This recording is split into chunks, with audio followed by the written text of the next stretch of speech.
நிச்சயமாய் கர்த்தர் நம்முடைய நீதியை வெளிச்சத்தை போலவும் நம்முடைய நியாயத்தை பட்ட பகலை போலாக்குறவரமாக இருக்கிறார். எந்த சமயத்திலையும் நீதிமானுடைய பாதையை கர்த்தர் இருளடைய விடவே மாட்டார்.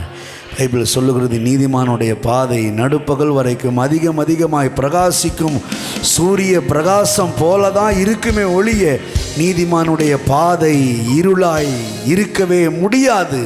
ஏன்னா கர்த்தர் நீதிமானோடு இருக்கிறார். நீதிமானுடைய சந்ததியோடையும் கர்த்தர் இருக்கிறார். நிச்சயமாக நீதிமான்கள் கைவிடப்பட்டதையும் அவர்கள் அப்பத்துக்கு இறந்து திரிந்ததையும் என் கண்ணால் கண்டதே இல்லை என்று சொன்ன வார்த்தையின்படி நீதிமானை கர்த்தர் ஒருபோதும் கைவிடவே மாட்டார். ஹல்லேலூயா. அதனால தான் சொல்கிறாரு, அமர்ந்திருந்து நானே தேவன் என்று அறியுங்கள். எனக்கு காத்திருக்கிறவர்கள் ஒருபோதும் வெட்கப்பட்டு போவதில்லை. எனக்கு காத்திருக்கிறவர்கள் கழுகுகளைப் போல செட்டைகளை அடித்து உயர எழும்புவார்கள். ஒருவேளை வாழ்க்கையே முடிந்தது போல நினைச்சாலும் கூட கர்த்தருக்கு காத்திருக்க அவருடைய சமூகத்தில் அமர்ந்திருக்க பைபிள் சொல்லுது.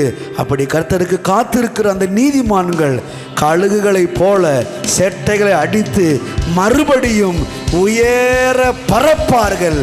ஓடினாலும் களைப்படையார்கள், நடந்தாலும் சோர்வடையார்கள்.